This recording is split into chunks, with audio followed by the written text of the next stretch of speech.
저녁에 오신 여러분들을 환영합니다. 옆에 분들과 좀 인사 좀 할까요? 잘 오셨습니다. 잘하셨습니다. 네, 잘 오셨습니다. 네, 정말 잘 오셨습니다. 마가의 다락방에 있던 제자들에게 뭐가요? 성령님께서 임재하셨다라는 겁니다. 성령님의 임재를 통해서 제자들이 담대해졌습니다. 무엇에 담대해졌냐? 복음에 담대해졌습니다.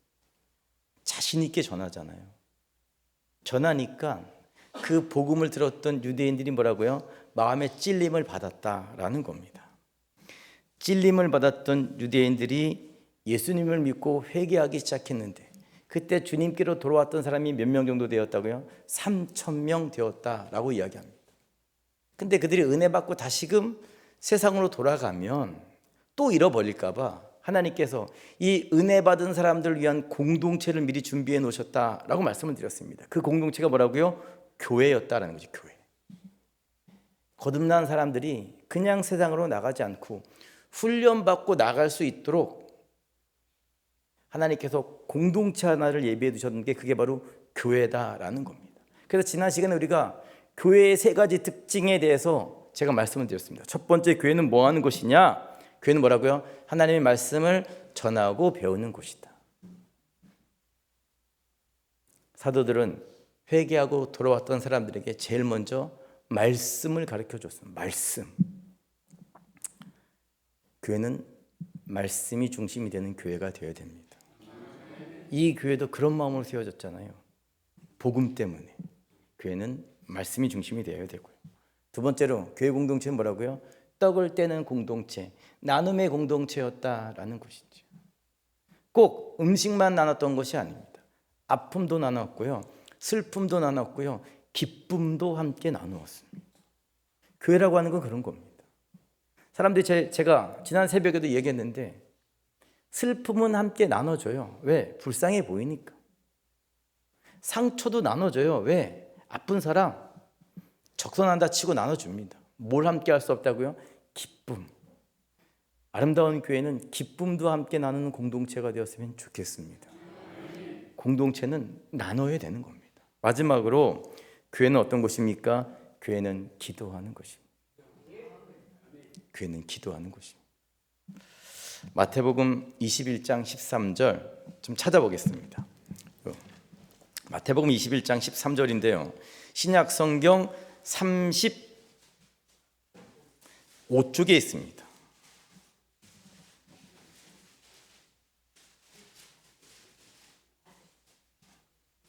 마태복음 21장 13절 찾았으면 신약 성경 35쪽입니다. 마태복음 21장 13절 함께 읽어보겠습니다. 시작. 그들에게 이르시되 기록된 바 내 집은 기도하는 집이라 일컬음을 받으라 하였거늘 너희는 강도의 소굴을 만드는도다 하시니라. 아멘.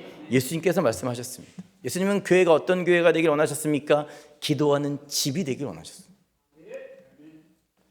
그런데 뭐라고요? 사람들이 교회를 강도의 소굴로 만들어 버렸다라는 것이죠. 사랑하는 여러분, 교회는 말씀이 중심이 되는 집이 되어야 되고요, 교회는 기도하는 집이 되어야 됩니다. 우리가 그렇게 만들어 갔으면 좋겠습니다. 이렇게 거듭난 사람들이 모여서 교회 공동체가 시작이 되었고요, 믿음으로 시작된 교회 공동체가 하나님의 축복 안에서, 하나님의 은혜 안에서 번성하고 잘 되었으면 얼마나 좋았겠습니까? 그런데 안타깝게도 은혜로 세워졌던 교회가 여러 가지 핍박과 시련을 당하게 됩니다. 그것이 사도행전 3장부터 7장까지 나오게 됩니다. 그러니까 사도행전 3장부터 앞으로 우리가 7장까지 보게 될 텐데 이건 뭐의 시작이라고요? 교회의 시련과 위기와 고난의 시작이다라는 겁니다. 교회가 시련과 위기가 찾아왔을 때 초대교회 성도들은 그 시련과 위기를 무엇으로 어떻게 극복해 나가는지를 함께 확인해 보겠습니다. 1절입니다. 1절 함께 보겠습니다. 시작. 제9시 기도 시간에 베드로와 요한이 성전에 올라갈새. 베드로와 요한이 뭐하러 가고 있었습니까? 기도하러 가고 있었습니다. 교회 공동체의 마지막 특징이 뭐라고요? 기도. 제자들뿐만 아니라 초대교회 성도들이요, 시간을 정해놓고 기도했습니다. 아침 9시 일을 시작하기 전에, 낮 12시 열심히 일할 때, 그리고 오후 3시 일을 마치고 나서. 교회는요, 시간을 정해놓고 기도했다고요. 기도가 제자들의 삶 가운데, 초대교회 성도들의 삶 가운데 중심이 되었다라는 거죠. 이렇게 베드로와 요한이 시간에 맞춰 기도하러 가고 올라가고 있을 때 그 성전 입구에서 여러분이 잘 아시는 것처럼 장애인이 구걸하는 것을 보게 됩니다. 2절입니다. 함께 읽겠습니다. 시작. 나면서 못 걷게 된 이를 사람들이 메고 오니 이는 성전에 들어가는 사람들에게 구걸하기 위하여 날마다 미문이라는 성전 문에 두는 자라. 아멘. 이 사람은 날마다 성전 앞에 앉아가지고 뭐하고 있었습니까? 구걸하고 있었습니다. 근데 특징이 뭐라고요? 태어날 때부터 장애를 갖고 있었다라는 것이죠. 어떤 장애를 갖고 있었을까요? 어떤 장애를 갖고 있었습니까? 네? 7절에 나옵니다. 이렇게 이단이 생깁니다. 7절에 보십시오. 7절에 시작. 오른손을 잡아 일으키니 발과 발목에 곧 힘을 얻고. 아멘. 이 사람은요, 발과 발목에 힘이 들어가지 않았던 장애. 제가 이렇게 서 있는 이유도 뭐라고요? 발과 발목에 힘이 있으니까. 힘이 없다고 생각해 보십시오. 주저앉겠지요. 그러니까 이 사람이 가졌던 장애가 뭐라고요? 발과 발목에 힘이 들어가지 않았다라는 겁니다. 발과 발목에 힘이 들어가지 않았기 때문에 평생을 어떻게 살아야 됐냐? 앉아서 살아야만 됐습니다. 그의 장애는 의학으로 해결될 수 있는 게 아닙니다. 그의 장애는 돈으로도 해결할 수 없었습니다. 그는 평생을 태어날 때부터 죽을 때까지 장애를 안고 살아가야 하는 그런 인생이었다라는 거죠. 그러면 교회가 시작이 되고 왜 제일 먼저 이 사람이 등장했을까? 교회가 시작되고 왜 이 사람이 등장했을까요? 교회가 닥칠 시련을 이 사람을 통해서 알려주고 싶었기 때문입니다. 교회가 닥칠 시련은 뭐라고요? 인간의 방법으로 해결할 수 없다라는 것이죠. 이 사람을 의학적으로 치료할 수 없었던 것처럼 뭐라고요? 인간의 방법으로 교회가 닥친 문제들을 해결할 수 없다. 이 사람을 돈으로 해결할 수 없었던 것처럼 교회가 닥친 시련도 뭘로요? 돈으로 해결할 수 없다라는 것이죠. 앞으로 교회가 위기와 시련 가운데 처하게 되는데 그 시련과 고난은 뭐라고? 인간의 방법으로는 해결할 수 없다고요. 여기서 잠깐 궁금한 점을 한 가지 가져야 됩니다. 이 성경을 보는 키포인트지요. 잘 보십시오. 9절과 10절을 내려가 보겠습니다. 9절과 10절 함께 보겠습니다. 어떤 의문점을 가져야 되나 보겠습니다. 9절 10절 함께 읽어보겠습니다. 시작. 모든 백성이 그 걷는 것과 하나님을 찬송함을 보고 그가 본래 성전 미문에 앉아 구걸하던 사람인 줄 알고 그에게 일어난 일로 인하여 심히 놀랍게 여기며 놀라니라. 아멘. 보십시오. 모든 백성이 그 사람이 누구인지를 알았다라는 겁니다. 모든 사람들이, 성전을 드나들던 사람들이 그 사람이 어떤 장애를 가졌는지, 어떤 아픔을 가졌는지, 어떤 고난을 가지고 살아가는지를 알았습니다. 어떻게 알았을까요? 늘 그 자리에 있었으니까.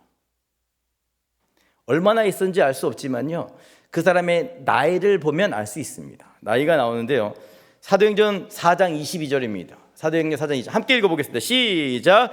이 표적으로 병 나은 사람은 40여 세나 되었더라. 아멘. 고침을 받았던 사람의 나이가 몇 살쯤 되었다고요? 40세 전후였다라는 겁니다. 생각해 보십시오. 태어날 때부터 장애를 가졌는데요, 구걸하려면 너무 어렸을 때는 못한다고 할지라도 최소 성인이 되면 자기 법벌이는 해야 되잖아요. 근데 일을 할 수 없으니까 구걸하는데 20살 때부터 시작했다고 생각해 보십시오. 비가 오나, 비도 잘 안 오는 나라니까. 비가 오나, 눈은 안 오니까. 더우나, 차가우나. 그 사람은 몇 년 동안 그 자리에 앉아 있었을까요? 최소 20년. 20년을 앉아 있었기 때문에 모든 백성들이 그가 누구인지, 그가 경험하는 아픔이 무엇인지 알았다라는 것이죠. 전반기만 정리해 볼까요? 베드로와 요한이 기도하러 가고 있었습니다. 그런데 성전 미문 앞에는 최소 20년 동안 고통과 아픔을 가진 사람이 앉아서 구걸을 하고 있었습니다. 근데 이 사람은 1년 전에도 있었고 20년 앉아 있었으니까 2년 전에도 있었고 3년 전에도 있었습니다. 여기서 이제 궁금증이 생겨야 되는 것이죠. 어떤 궁금증이 생겨야 됩니까? 그 성전에 예수님도 올라다니셨는데, 그렇잖아요. 베드로가 다녔던 그 성전에 누구도 올라가셨다고요? 예수님도 1년에 몇 번씩? 꼭 3번씩 가셨다니까요.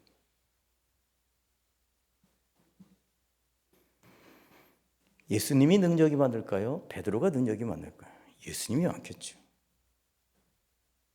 예수님이 그 사람을 보셨을까요? 못 보셨을까요? 보셨겠죠. 성전 들어간 입구에 앉아 있는데 예수님은 그 사람의 아픔을 아셨을까요? 몰랐을까요? 아셨겠죠. 예수님은 중심을 보신 분 아니겠습니까? 그런데 왜 예수님은 그가 가진 아픔과 고통을 보셨음에도 불구하고 안 고쳐주셨을까? 제가 가졌던 첫 번째 질문입니다. 예수님도 베드로보다 먼저 성전을 다니셨는데 왜 안 고쳐주셨을까? 답은 간단하죠. 답은요, 아직 하나님의 때가 아니었기 때문입니다. 하나님의 때가 아니었기 때문에. 예수님이 능력이 없어서 못 고쳐주신 것이 아니고요, 예수님이 보지 못해서 못 고쳐주신 것이 아니고요, 뭐라고요? 하나님의 때가 아니었기 때문에. 오늘 저와 여러분도 마찬가지입니다. 하나님이 왜 응답 안 해주는지 아십니까? 하나님의 때가 아니기 때문에 그렇습니다. 하나님이 능력이 없어서 못 고쳐주신 것도 아니고요, 하나님이 눈이 없어서 보지 못하는 것도 아니고 귀가 있어도 듣지 못하는 것이 아니라 하나님이 능력이 있으신데 뭐라고요? 하나님의 때가 되지 않았기 때문에. 하나님의 때가 되면 기도했던 모든 것들이 응답받게 될 줄로 믿습니다. 그 때를 위해서 참으면서 기도하면서 나아가게 되는 겁니다. 이렇게 안전뱅이가 아무런 기대감 없이 오늘도 성전 입구에 앉아가지고 구걸하고 있었는데요, 4절입니다. 4절 함께 보겠습니다. 시작. 베드로가 요한과 더불어 주목하여 이르되 우리를 보라 하니. 성전에 올라가고 있는데 수많은 사람들이 구걸하지 않겠습니까? 어떻게 구걸할까요? 사람들 뻔히 쳐다보고 저 사람은 좀 돈 많게 생겼네, 저 사람은 돈 없게 생겼네, 이렇게 구걸하겠습니까? 사람들 쳐다볼 새가 어디 있겠냐요. 사람들이 우르르 기도하러 가는데 그냥 손만 내밀고 구걸하겠죠. 도와주세요, 도와주세요, 도와주세요. 근데 어떤 사람이 딱 그 앞에 서더니 우리를 보라 이렇게 얘기합니다. 우리를 보라. 이 안진뱅이가 얼마나 기대감이 컸겠습니까? 큰 거 줄래나 보다. 근데 베드로가 뭐라고 얘기합니까? 5절에 보니까 그가 이렇게 바라봅니다. 5절입니다. 시작. 그가 그들에게서 무엇을 얻을까요? 바라보거늘. 자신 있게 쳐다보라고 하니까 큰 거 주나 보다. 특별히 장애인이 제일 갖고 싶었던 게 뭐예요? 돈이잖아요. 돈이에요. 먹고 살아가니까. 근데 이 사람의 기대와 다르게 베드로가 뭐라고 얘기합니까? 6절입니다. 시작. 베드로가 이르되 은과 금은 내게 없거니와 내게 있는 이것을 내게 주노니 나사렛 예수 그리스도의 이름으로 일어나 걸으라 하고. 은과 금이 없다는 건 뭡니까? 나 돈 없어 라는 것이죠. 한 푼 주십시오. 돈 없어. 도와주세요. 돈 없어. 하지만 베드로가 뭐라고 얘기합니까? 나는 내게 없는 것을 주지 못하고 있는 것을 주겠다라고 이야기합니다. 있는 것을 주겠다. 베드로는 없는 것을 주려고 하지 않았습니다. 있는 것을 주었습니다. 있는 것. 교회도 마찬가지입니다. 교회가 어떤 것입니까? 교회는 우리에게 없는 것을 세상에 나눠줄 수는 없습니다. 또한 없는 것을 주려고 하니까 교회는 거짓 교회가 되는 것이죠. 교회는 우리가 있는 것을 줘야 됩니다. 그러면 아름다운 교회는 무엇을 가지고 있습니까? 아름다운 교회는 세상이 원하는 은과 금을 가졌습니까? 아니잖아요. 아름다운 교회는 세상이 추구하는 쾌락을 가졌습니까? 아니잖아요. 아름다운 교회는 세상을 선도하는 문화를 가지고 있습니까? 아니잖아요. 아직도 예수님 찬양 부르고 있잖아요. 세상은 이미 앞서가고 있는데. 보십시오. 교회는 세상 사람들이 원하는 것을 드릴 수 없습니다. 그런데 교회는 세상에 뭔가를 줄 수 있는데, 교회는 무엇을 줄 수 있냐? 세상 사람들이 필요로 하는 것을 줄 수는 있습니다. 강진 아름다운 교회가 세상에 필요한 것을 줄 수 있는데, 그게 뭔지 아십니까? 예수님의 이름입니다. 우리가 세상에 줄 수 있는 것, 사람들에게 줄 수 있는 것은 우리가 가진 것밖에 없는데, 그 가진 것이 뭐냐면 예수뿐이라는 거예요. 우리는 은과 금을 줄 수도 없고, 쾌락을 줄 수도 없고, 즐거움을 줄 수도 없고, 오직 한 가지 예수라는 이름만 줄 수 있습니다. 근데 그 이름은 가져야 주는 것이지. 그 이름은 내 안에 있어야 주는 겁니다. 그 이름은 자신이 있어야 주는 겁니다. 사랑하는 여러분, 베드로에게는 예수님이라는 이름이 있었습니다. 그 이름을 줬습니다. 세상을 살아가면서 오늘 우리도 없는 것 주지 마시고요, 있는 것, 예수라고 하는 생명의 이름을 전해줄 수 있기를 주님의 이름으로 부탁을 드립니다. 7절입니다. 오른손을 잡아 일으키니 발과 발목이 곧 힘을 얻고. 베드로가 뭘 줬습니까? 예수라고 하는 이름을 줬습니다. 예수라고 하는 이름을 줬더니 그 죽었던 발과 발목이 힘을 얻었다라는 겁니다. 죽었던 곳에 예수라고 하는 이름이 들어가니까 생명이 살아나는 겁니다. 놀랍지 않습니까? 이게 예수님의 이름의 능력입니다. 죽었던 영혼들, 다쳤던 영혼들 가운데 예수라고 하는 이름이 들어가야 살아나는 것이죠. 놀랍게도 그 이름이 우리 안에 있다니까요. 사랑하는 여러분, 없는 것을 주려고 하지 마시고요, 있는 것을 전해 주십시오. 생명의 이름이 우리에게 있음을 감사하고 그 생명의 이름을 전할 수 있는 저와 여러분 모두가 되시기를 주님의 이름으로 부탁을 드립니다. 8절 읽어보겠습니다. 8절입니다. 시작. 뛰어 서서 걸으며 그들과 함께 성전으로 들어가면서 걷기도 하고 뛰기도 하며 하나님을 찬송하니. 예수님의 이름에 능력이 있음을 받고 이 사람의 발과 발목에 힘이 생겼습니다. 고침을 받고 이 사람이 자기 집으로 달려가가지고 엄마가 살아계신지 안 살아계신지 모르겠지만 나 고침받았어 자랑했던 것이 아니고 어디로 뛰어 들어갑니까? 성전으로 뛰어 들어갔다라는 겁니다. 어떤 마음으로 뛰어 들어갔을까요? 기쁜 마음으로 뛰어 들어갔겠죠. 어떤 마음으로 교회 나오셨습니까? 또 수요일이야, 교회 간 날은 왜 이렇게 빨리 돌아오는 거야? 힘들어 죽겠는데 오늘만 견디자, 이런 마음으로 나오셨습니까? 아니면 이 사람처럼 기쁜 마음으로 주의 전에 나오셨습니까? 예수님의 이름을 들었던 사람이요, 기쁜 마음으로 성전을 뛰어 들어갔습니다. 그 이름의 생명을 알았던 사람이 기쁜 마음으로 하나님께 나아가 예배를 드렸습니다. 다윗의 고백이 나오는데요, 시편 27편 4절에 나옵니다. 시편 27편 4절 준비가 됐나요? 네, 함께 읽어보겠습니다. 시작. 내가 여호와께 바라는 한 가지 일, 그것을 구하리니 내가 내 평생에 여호와의 집에 살면서 여호와의 아름다움을 바라보며 그의 성전에서 사모하는 그것이라. 아멘. 다윗은 어떤 사람이었습니까? 주의 성전을 바라보면서 주의 집을 사모했던 사람. 주의 집을 사모했던 다윗이 하나님께 나아갈 때 어떤 마음으로 나갔겠냐고요. 하나님 사랑하는 마음으로 나갔지 않았겠습니까? 하나님께 기뻐 나가지 않았겠습니까? 하나님을 예배하는 것에 감격해서 나가지 않았겠습니까? 이게 다윗의 신앙이었습니다. 다윗의 신앙은 평생의 주의 전을 사모하는 것이었고요, 그 전을 사모해서 기쁘게 하나님께 나아갔다라는 겁니다. 오늘 우리가 다윗을 좀 본받았으면 좋겠습니다. 교회만 잘 전하면 뭐합니까? 이 전을 좀 사랑했으면 좋겠고요, 이 전에 나올 때 기쁜 마음으로 나오는 저와 모두가 되시기를 주님의 이름으로 부탁을 드립니다. 9절과 10절입니다. 함께 읽어보겠습니다. 시작. 모든 백성이 그 걷는 것과 하나님을 찬송함을 보고 그가 본래 성전 미문에 앉아 구걸하던 사람인 줄 알고 그에게 일어난 일로 인하여 심히 놀라게 여기며 놀라니라. 아멘. 잘 보십시오.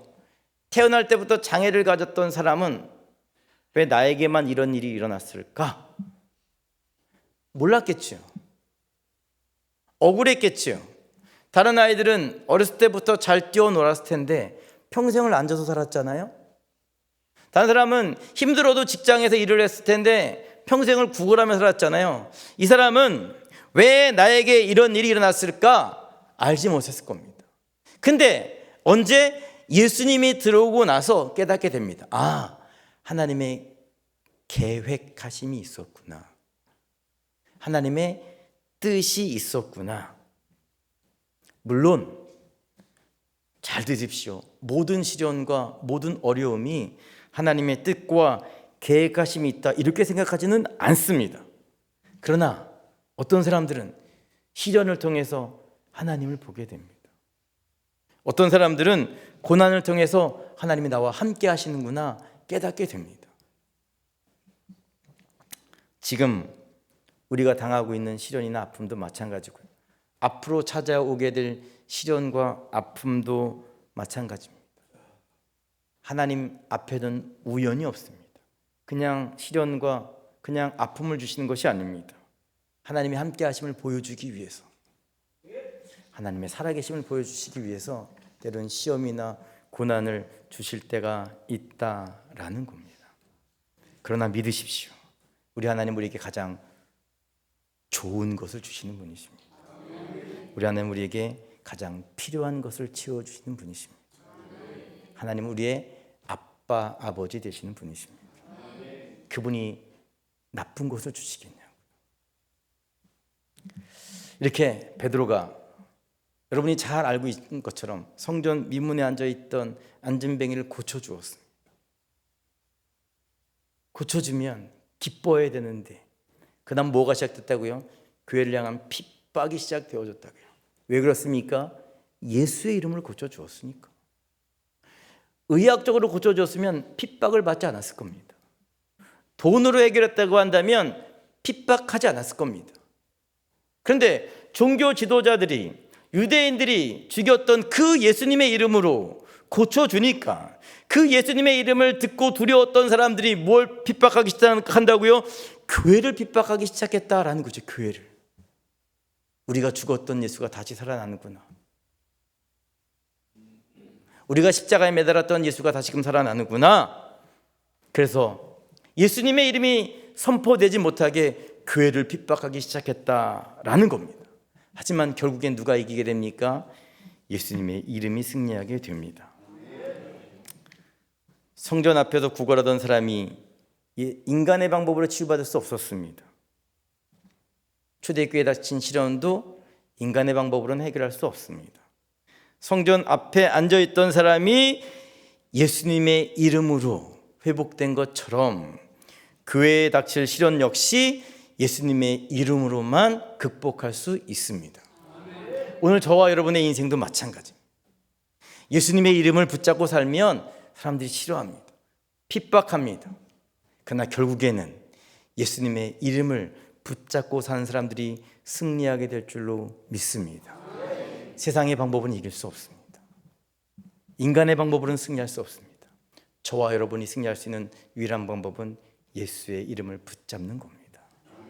이번 한 주간 동안도 예수님의 이름을 붙잡고 어떤 시련과 어려움 가운데에서도 믿음으로 승리하는 저와 여러분 모두가 되시기를 주님의 이름으로 부탁을 드립니다. 시간 잠깐 찬송가 94장 찬양하면서 함께 기도하겠습니다. 주 예수보다 더 귀한 것은 없네. 예수님만 사랑하고 예수님의 이름을